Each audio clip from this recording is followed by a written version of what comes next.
Hey guys, this is Omar Colon, your host with the most. Thank you for tuning into the Mo Show. I'm here today with Rico Campos. What's up? So interesting conversation we had today on the flight over here to Dallas, Texas today. I wanted to get this on a little podcast, kind of wrap up the end of the month. We've been doing the WorkBox Challenge.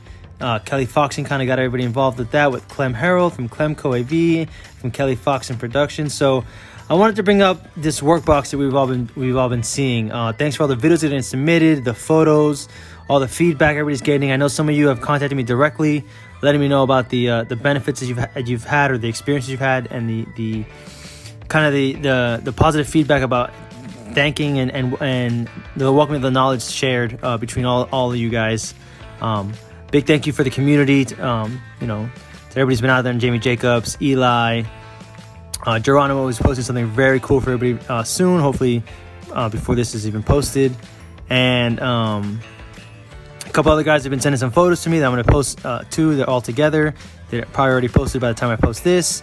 But anyways, so a couple topics we want to talk about with building your workbox that me and Rico talked about that I think you guys should know who are building yours, and that maybe some of the veterans of the industry can relate to, and maybe comment it down below about your experiences and help these guys out moving forward. So what I want to start off with is what to start with. And Rico and me are kind of both in agreement about starting with just a backpack. If you guys are new to the industry, if you're not in lead positions already, just have a backpack with some tools. Fanny pack, toolkit, whatever. Small bag. Something that you can just walk into the door, and it's not just you, it's you and your tools. That definitely goes a long way. You may not even use your tools, but just walking in the door with something in your hand says a lot about who you are.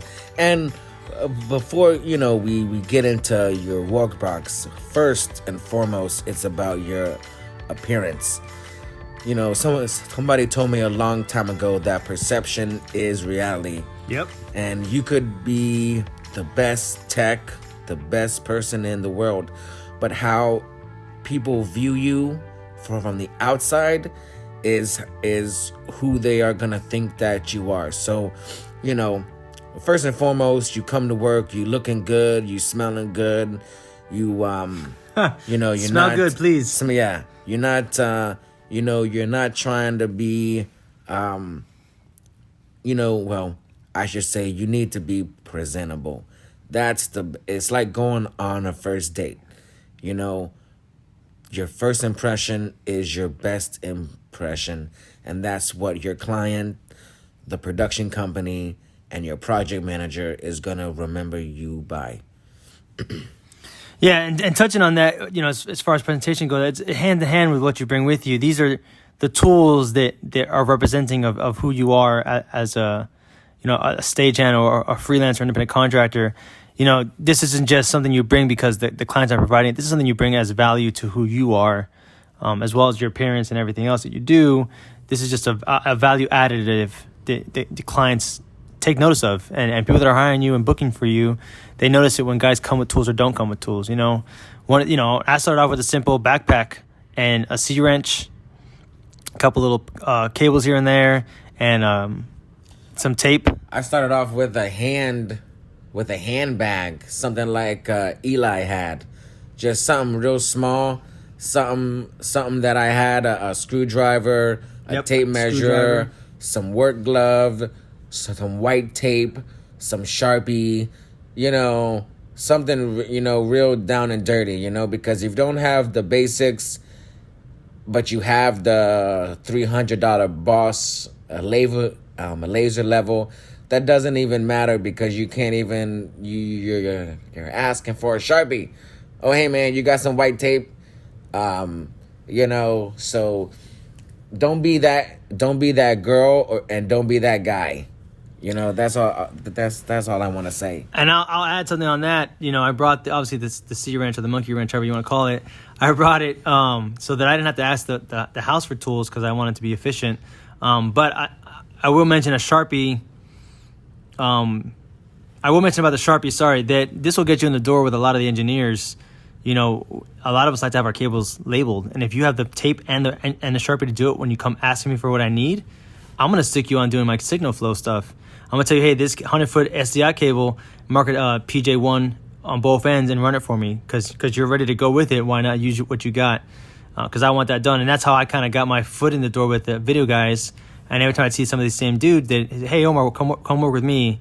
And then that's how I kind of progressed up. And that all started just having a Sharpie and label tape. When I went to, I think I went to like Office Depot to get, not Office Depot. Office Max. Office Max to get a bunch of Sharpies. And then I went to Guitar Center to get white label tape, which is way more expensive there than anywhere else, but that's a different story.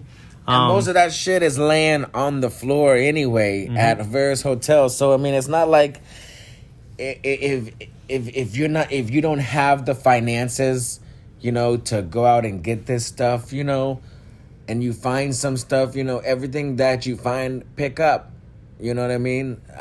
I've seen countless rolls of gaff tape, countless rolls of E-tape, countless rolls of Sharpies just laying around, Phillips heads laying around. I mean, I'm not saying go in your friend's toolbox and steal his stuff, but I'm just saying, if you have a short and you see stuff laying around, pick it up, add it to your workbox, and when you do have the finances, just go out there and get it, But the main thing is to always come to work prepared. If you're loading trucks, you just got to bring some work gloves. If you're V2ing somebody's show, a white tape and Sharpie. If you're an A2, same thing, white tape and Sharpie at the very minimum. And then if you don't know what you're doing, don't act like you know what you're doing. And then when you do it, it's wrong. If you don't know what you're doing, just say, hey, man, I'm new to this. Teach me. Help me out here. Because that engineer or that A1 or the LD, he's going to want his shit to be right. And the last thing that he wants to do, and I even want to do, is go behind somebody and fix their work. Because now I'm looking at my client like it's not ready.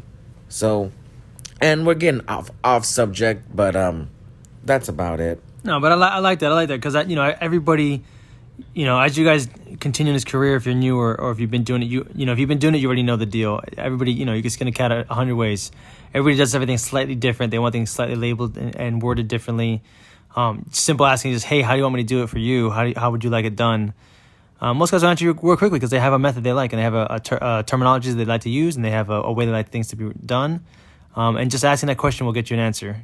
Trust me, there's always enough time to explain how I want things done, so I don't have to go back and do it again, especially if you're helping me. But I want to segue into the next thing which I think we're kind of guiding ourselves to already. I just want to make it apparent to everybody. I want to talk about how to build your workbox. So we kind of talked about how what you need to start with your workbox, and it doesn't have to be a Pelican or an Amazon case. It could be a backpack. But I want to bring up how to build your workbox, and we've kind of touched on this a little bit. Bring what you need for the jobs you're having. Don't go out tomorrow or today or this month. If you've already done this, I apologize this didn't come out earlier, but don't go buy a Decimator if you're not doing video stuff. If you're not sitting in a room doing breakout stuff, don't buy a PCDI box or a laptop sound port. Just don't. Unless you're doing shows where you see the need for that, then get those things. Get them as you see the need for them. Don't do it ahead of time thinking that, I may or may not do this, unless you're sure you're going to end up doing that, because then you're just wasting your time, money, and resources, and someone else is going to end up using it off of your dime. So, some of the ways to build your workbox is just a step back, and every time you are short of something and you continuously keep asking the production company, hey, this is what I need to make my job work a little bit better, then just take out a pen and paper and just jot it down, write. It's going to take you some time to build your workbox because it's not something you do overnight. It's not something you just buy, $3,000 worth and it all comes to your house. It's something that over time, once you continuously, doing a week-long show or 2-week a show, or, you can start figuring out, hey, what do I need to put in my workbox? How big do I need my workbox? And the other thing is that you kind of have to realize, what department do you want to be in? Do you want to be in lighting? Do you want to be in video? Do you want to do scenic? Do you want to do audio? Are you a project manager? Are you a breakout coordinator? You have to you have to spend some time in the industry, maybe a month, 2 months, maybe 3 months, and figure out where I shine, and then that's how you can build a workbox, because you are happy about what you're doing. It doesn't just become a day rate. If you build booths, you're gonna have to get tools that support construction. Right. If you're in audio, you're gonna have to support audio needs. So you just have to figure out, what department do you shine, and then after that point, take about 2-3 months and figure out what I need to start buying. That's what I say the best solution for building your workbox, because I've gone through 3 or 4 different workboxes, because I have either A, bought too much stuff, or B, bought stuff that I'm not even gonna use, and it's now my home. Yep. It's my home toolbox now. Yep. I got the same. Yeah, I got the same thing at home. I got at least. I got 2 different workboxes. One for corporate AV, and one for installation of AV. Right. And both are completely night and day of each other. Right. And the installation stuff, most of the stuff in there is literally nuts, bolts, washers, the actual tools, because I'm going to be in the ceiling or behind a wall somewhere. So I don't need all the same stuff I need for corporate. For corporate, I got to be as precise as possible.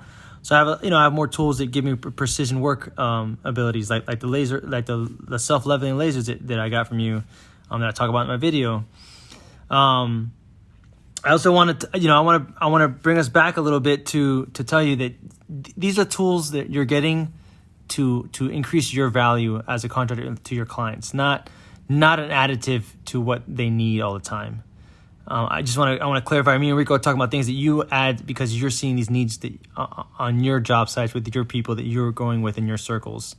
And we'll touch a little bit more down the road about that. But get things that are going to benefit you, make your job easier, make your life easier on job site, not just to help your clients out. This is a give and take. If you are a contractor or a freelancer and you're doing 1099s and you're doing it correctly with a small business account, you guys are working together, and you should be, there should be some kind of respect and mutual cooperation with each other. You shouldn't be supplying everything for them, and they shouldn't be supplying everything for you, but you should be valued at what you do. And these little things are how you can get into that more independent contractor / self-employed world where you can charge a little bit more than what you're getting as a stagehand or anything like that. And these are little steps to take. And like Rico's saying, don't rush and don't buy it overnight. If you've seen the videos, I guarantee you, none of us have said it, but this is the stuff we bought overnight. Even my workbox, for example, that 8-time switcher I bought first, and then I have a monitor at home that my father gave me as a gift because I bought it, and then decimators I bought at a different time, almost a year before I even got I actually had the decimators in a backpack for almost 6 months before I even got a case, because I needed that extra functionality to do stuff, and it was a great little tester as well, just to see if the signal was going through or not. Rico's got a very cool monitor in his kit that he uses to test video out. You just plug it in. It's got battery power. If I would have known about that or that was available, I would have probably got that instead of the decimator. But it's the route I went, and that's something I'd love to add to my kit. But obviously, at the moment, you saw my box. If you haven't, it's jam packed. So I need to get a bigger one now to fit more things that I'd like to have on site for myself. But moving forward, I also want to get onto why and when to build either get tools or to build your workbox. Me and Rico kind of came at the same conclusion on that as well. And we've kind of been touching on it the entire time, but it's kind of when you see that need or the fit, it'll make your job easier. So if you're, like the easy one, if you're a lighting guy and you're doing a lot of lighting stuff and you're volunteering to do work with the lighting department, a C-wrench is probably a good thing to have from the get, so that you're not having to ask the lighting department for it. And the company may only bring one or two, but they know if they hire Rico or Omar, he's going to have his own. That now they have an extra one for them that he's going to use. Now you're more valuable to the company because they know that they can bring you out, and they don't have to always have 12 different C-wrenches. They just need a competent body who knows what they're doing. And then that leads you to get into the video departments more, and to getting to work with these guys more, and to learning more about that craft and kind of going that path if that's the path you want to go. For me, honestly, it was the Sharpie and the labeler. I worked with guys who love to have their stuff labeled, and how do you want me to do it? And I did it, and I ran it, and little by little, they started calling me directly to come help them or shadow them or do shows with them. And that's kind of how I moved up really quickly. And kind of why to build a workbox is kind of because you are starting to get the calls of a specific department. When you're getting calls to be general audiovisual or just a hand, kind of a workbox is kind of not necessarily needed, because you're going to be jumping from one department to another department. When I started to see myself, okay, so first I kind of figured out what department do I want to be in. And once I saw that I shined, I did well in video, I began to do video calls. Once I began to get regular video calls, then I started to build my workbox around the type of calls that I was getting. And at the time, it was just straight out breakout work, breakout stuff, this and that, well, whatever. So I saw the needs that the production companies weren't supplying.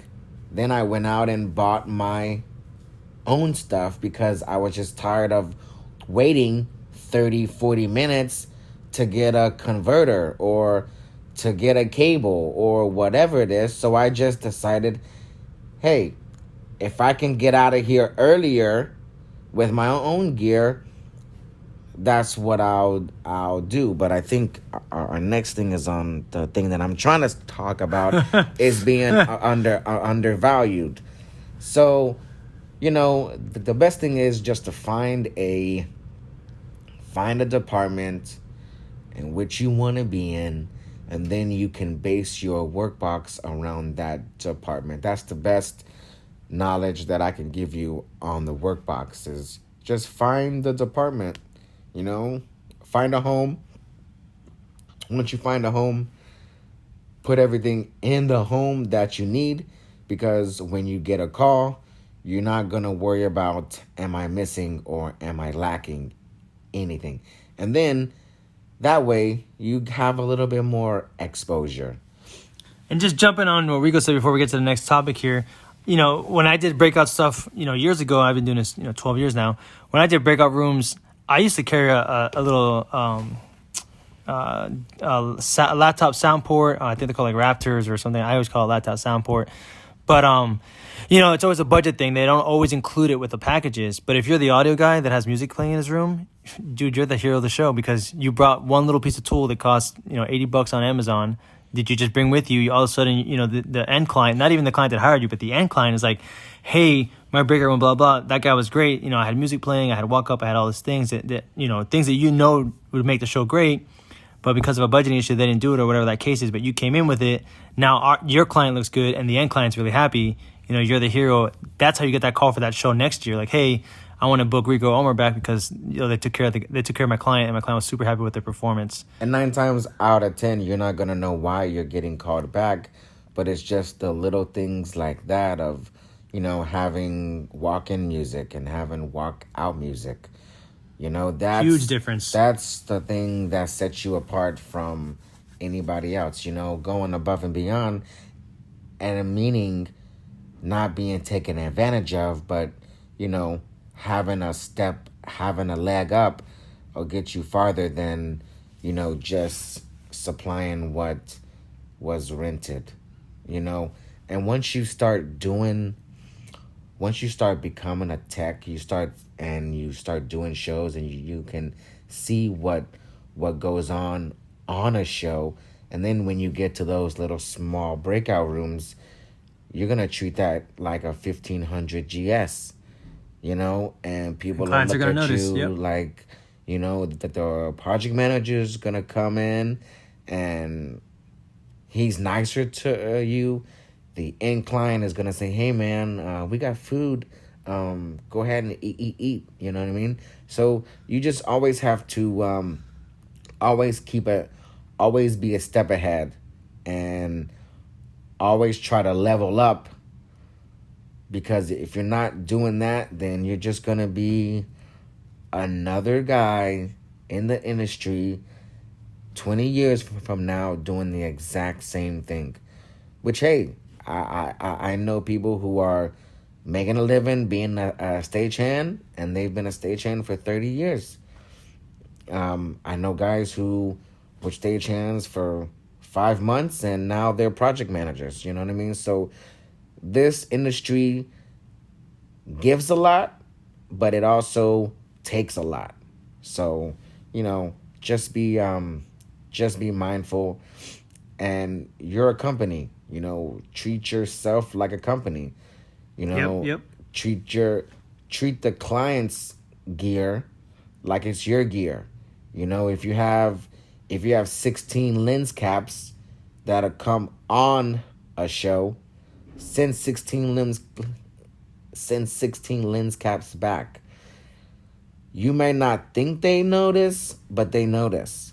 You know, always treat gear like it's your own. Yeah, if I'm the warehouse guy and I know that, you know, you're on the show and my shit comes back when you're on the show all the time, I'm going to recommend you more to the directors and to the AEs or to the project managers. Like, hey, bring me this guy back, because every time my gear comes back, it comes back right. I'm not worried about it. But every time you send Joe Blow out, my shit comes back all fucked up, and it takes my guys more time. Trust me, people are taking notice of that in the background, and they're noticing who's doing what. And then I want to kind of go down the dark side now of this whole conversation. You know, Rico said it very, very elegantly. You know, you want to level up your experience for both your client and the end client. But I also want you to think about this as a business. You are a business competing with other guys in the industry, and if you go that audio route, listen, audio, anybody can do audio. It's who's better at it, and that's how you move up. Anybody can do video. It's who does it best. Who gives me the best quality for my value. Who's gonna come into my show looking good, looking clean? Who's gonna come in with their head right? You know, taking care of my clients, taking care of what they need to do, and they're gonna cover for me, and they're also not gonna call me all the time for things that some other guys gonna just have ready for me. Like they're gonna be smart and strategic for me. I don't have to worry about them. So I want to get into a little bit of the dark side about having a WorkBox here, and we're calling this things to look out for when you own one. And this is an interesting topic that I didn't even think about, girl or guy, and let him use that little switcher just to make it easier for him to take for his backups. Also save me on some cable signal flow, and make my job easier. But I also had clients where I'd rent out that box as a breakout kit, and that was something that I was very clear about on the get when I got this box and kind of put it together for myself. And Rico brought up a very good point about the double-edged sword to this box that you need to look out for, that maybe I didn't see, but luckily for me, I don't believe the scenario happened to me. So, but the thing, okay, so the thing about the box, right? Like, the box is a gift and a curse. So what I normally would do is if I would go out and let's just say $3,000. I go out and spend $3,000 and some of the and that's on the low end for and I'm only talking about a video workbox because that's what I specialize in. Yep, me too. If I just go out and buy a basic $3,000 video workbox, I will buy the things that will make my job easier. And meaning when I'm in my chair, once I'm in my chair, I'm not trying to get up. I'm not trying to do it. I'm just trying to sit here, press a couple buttons, have a flawless show, and be called back the next time. That's what I want to do. I've ran into some technicians that come with 40 converters. SDI to HDMI. HDMI Yep. to SDI. Their box is full with converters. Yep, I've seen those guys. All this stuff. That's great. That's fabulous. The problem is that the reason why you have to have the 40 converters is because that production company that you're working for either A, never has the gear that's needed to do the job, and then B, it takes them an hour to 2 hours to get the gear from the shop to the site. With that being said, you're devaluing yourself because you're not gonna get paid for those converters. The reason why you bought those converters is to make your job easier. But the problem with that is that if those production companies see you coming with converters and PCDIs and sound cards, Dante cards, and you got a grandma hog board, you got all this stuff to make the job work, the production company doesn't even have it. And I think that's a problem. You're going to have to... It's going to come a time where you're going to either say, A, I'm doing this just because I want to, or A, I'm doing this because I want to get paid. Half the time, you're not going to get paid for those converters. So what I started doing was I just upped my rate. I divided the $3,000 by a month, by 30 days, and I said, okay, it's $100 extra. My rate just went up $100 more. Yep. At that time, when you start raising your rate, you start figuring out that the reason why you're not being called back is because A, because of your rate, and B, because they found somebody cheaper. Don't feel that, don't get depressed by that, because that just means that company that you were working for, that you had to supply 40 converters for, that wasn't the company for you. Because if you have to empty out your whole workbox, that means that the production company themselves doesn't know how to sell a show, or doesn't know how to run a show, or doesn't have the correct people in the office to tell these departments what they need. Or the dark side of this is they're using your gear as part of their inventory. That's why you're on the show, and they're billing for these things, but you're not billing for them, and now they're making money off of you. So they're making more money off of you, and you're not making that same amount back. This is one of those double-edged swords where I wanted to bring up to your attention to be careful what you're buying. You can also be looked at as a competition if you buy too much. And this again depends on who your clients are, and who you're working for, and that relationship you have with them. So again, I want to iterate. We don't want you to buy things you don't need, or to buy things that could lose you work. But at the same token, don't be afraid to do these things. This is just an awareness of the double-edged sword that you get into with these things. And I had clients where, listen, this is the solution to some of these problems. If you feel like you don't know the answer, do a show with a client that uses your stuff and don't bring it. See what happens. Right. See if they still want you to be there, or if they ask you, Correct. You don't have your box? You don't have your things? Like, I needed some of those things in there. Yet you're being used for your gear as well as for your talent. And that, again, if that's what you want, that's fine. But those are things you got to look out for, because now you're billing yourself hopefully more money because you come with the workbox, and not just because you have it. And also you're being looked at as inventory now, not just a resource or a contractor. Now you're part of their inventory. It could be to save money for the end client, could be to give you work, and that could be how you want to do it, and it's fine.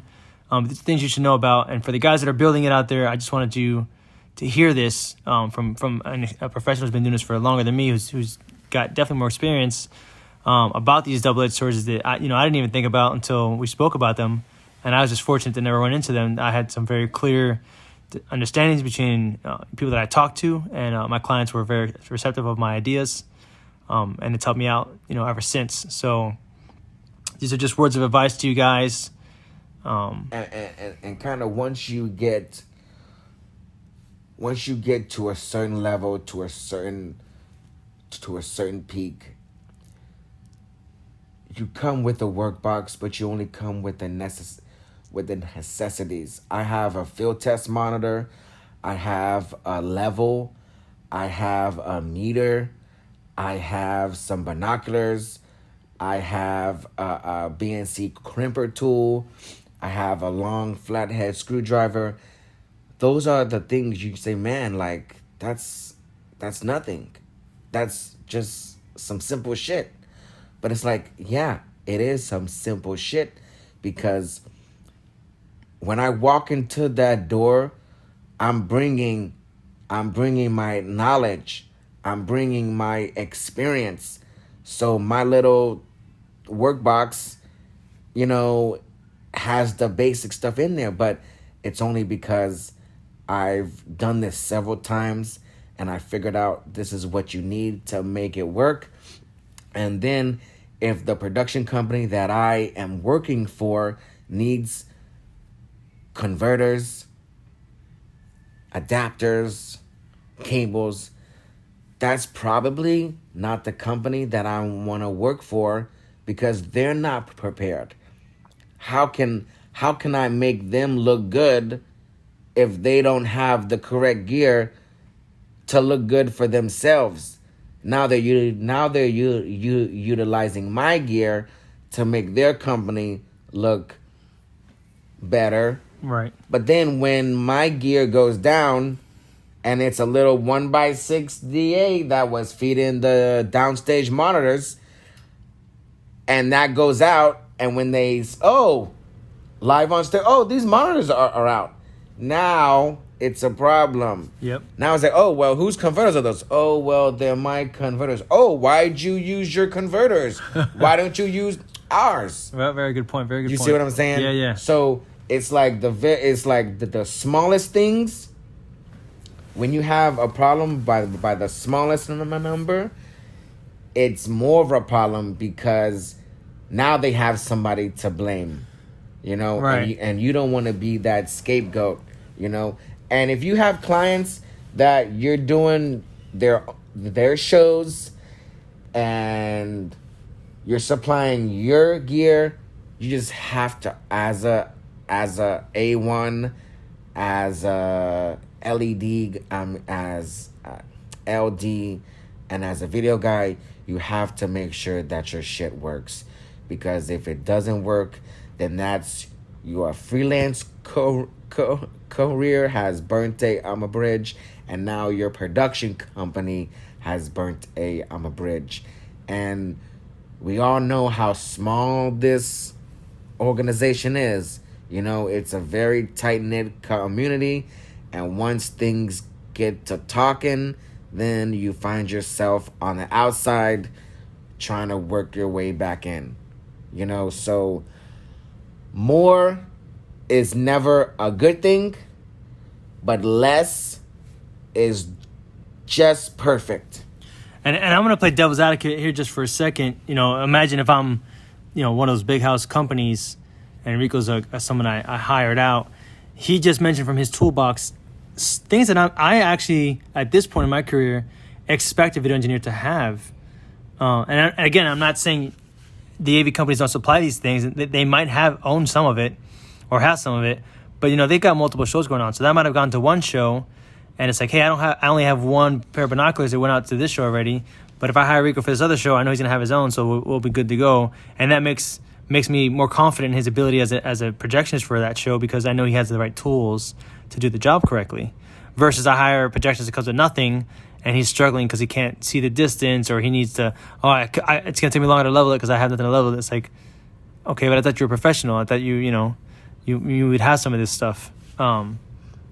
So these are things that in our industry, a lot of lighting guys have their own light meters. A lot of audio guys have those microphones to tune out their rooms. And most companies own them, but they don't own a bunch of them because they're expensive. But if you always come with your own, then they know, hey, I'm going to send him this. I'll send him the WorkBox, but I know he's got that one microphone he needs. I can guarantee he's going to have that room sounding good no matter what. And that's how you turn yourself in.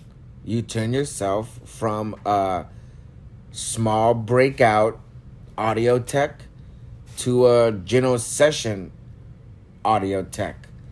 If you can hold down a small breakout room, which I think are harder, that's normally small breakout rooms are 10 times harder than a GS, because in the GS there's organization. Yep. But in the breakout room, you got 4 or 5 managers. And you're by yourself and you're doing audio, video, and turning lights on. If you can come in there and treat a breakout room like a general session, I guarantee you, you have just found a company that will start calling you. And it all starts it all starts in the breakout room. You know what I mean? If you can handle a room with 100 crazy fuckers, you can definitely handle a room with 1,500 attendees. Yep. You know what I mean? Without a shadow of a doubt. It's just on a larger scale, but everything starts in the breakout rooms, and that's how you move up. Unless you have a last name, a certain last name, unless you have a way in, for the people who are just trying to get in, it all starts in the breakout room. You make your way from a stagehand, you get into a breakout room, you master the breakout room for a year and a half, and then you can start moving on up. You know what I'm saying? It's like in the union, they have a journeyman. Yep. You got to put in the time. Never be upset that you're not making that day rate.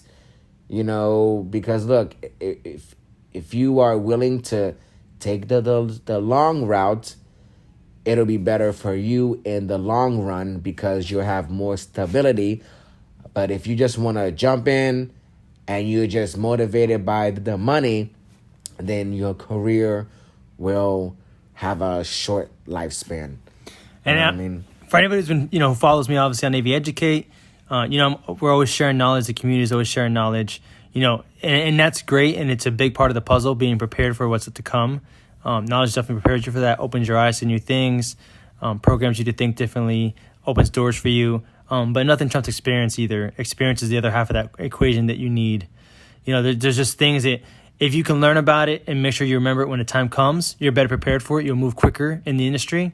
But the experience to know when that time is and when is the moment to take action for that knowledge you have, that's key. And you won't get that without the experience, guys. And I did the same thing. I actually came, if anybody knows my story, I did 6 years in-house with a company, learned everything about video, got freelancing after 6 years, just, between, personal stuff, started freelancing. Within a few months, I went from stagehand to breakout guy to GS. And then from GS, it's been like that ever since. And even now to this day, I still manage breakout stuff. I still do rooms. I'm not shaving. Listen, the money's the same. Whether I'm in a GS or a breakout room, I still get paid the same money. But I have that box with me, which adds a little bit of value to myself and allows me to kind of back up that value that I have of, hey, I charge X amount of dollars. You get me plus this. That's what I bring to the table. That's how I represent myself. And if anybody's ever met me in person, I always have my own self competition with myself. I call it the best dressed tech. I win a lot, so I dress very well. But it's my own competition. You guys are welcome to send photos in the future of your outfits for work. I'll try to up my game if someone's in like a full 3-piece suit. But most guys that know me know I dress well. Even on the loading docks, I'll be in a button-down shirt and khakis in a truck with you, sweating. But I bet you I look the best. So right. I want to wrap this up, guys. I want to thank Rico for being out here. I want to thank you for listening. If you have any comments of things we didn't cover, you want us to come back on, if you have any more insights that you want to give to the community, please comment below. Please comment wherever you see this at.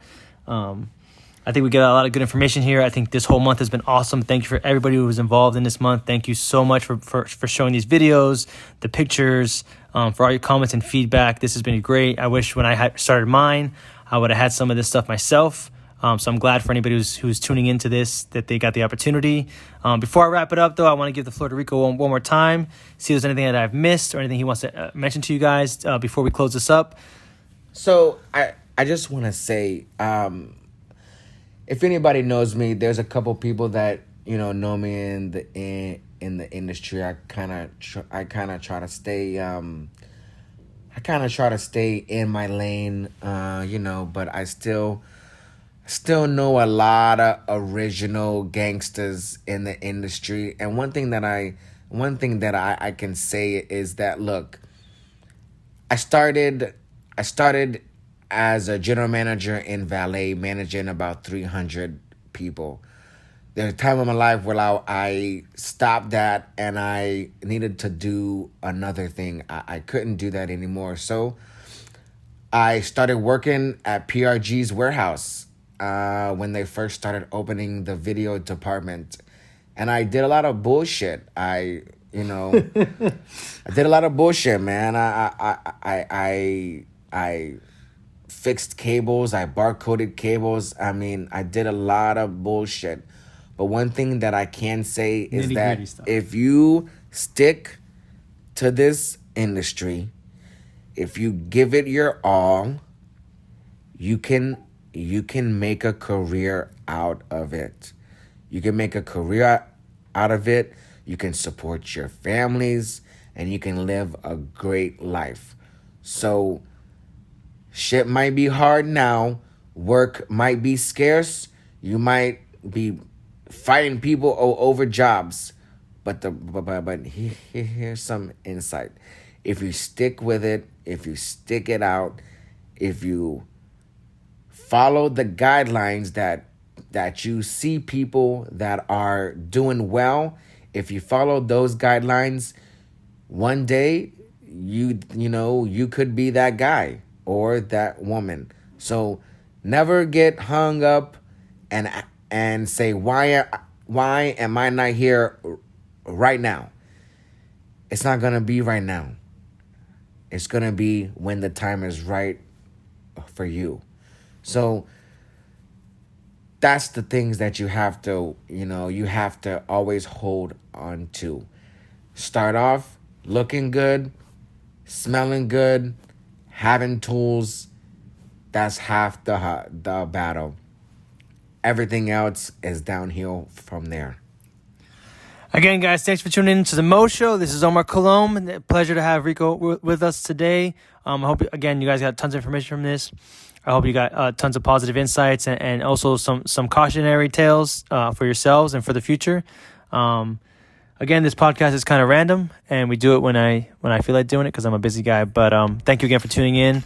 Hope to have another one soon for you. I got some cool ideas coming out there. And like always, if you want to collaborate with me or work with me in any aspect, I'm a message away. Thanks. And then look, hold on. And if you want to get to a certain level, my suggestion is take your time, take some time out, and go shadow somebody. That's the best thing that you can do to further your career is become a shadow. I'm telling you, it works. It works. And it only takes 5 hours. You don't have to be there for load-in. You can be there while the audio guy is ringing his room out, or the LED guy is tuning his wall, or the projectionist is lining up his projectors. Shadowing and internships is the way to go. I'm telling you. That's how you meet people, and that's how you get ahead. Networking and connection, guys. So listen, I'm going to have Rico close this out so we don't keep going here. All right, guys. Thank you so much. Hopefully I can be on another podcast. This was definitely better when me and you talked about it than it is now. Right before we got on the plane to fly out here, we were talking about it. So I was like, we should totally record it. And then we got on the plane, and it was just too noisy, so it sounded like crap. So we're technically in my hotel room doing this off an iPhone. But yeah, it was way better. But look, I hope you guys got the gist of what we were talking about, and I'm pretty sure that Omar has ways that he's contactable, and we'll definitely share our insight and our wisdom, because I know that it's not it's taboo to help out another freelancer, because everybody's always afraid of somebody taking their work, and my motto is, if you're scared of somebody taking your work, that's because you're not as valuable as you think you are. But in any case, you guys have a great rest of your week. Make it the best, and hope to hear from you guys. and listen, last thing, a rising tide rises all boats, guys. All right, AV Educate on Facebook or aveducate.com. Message me however you'd like.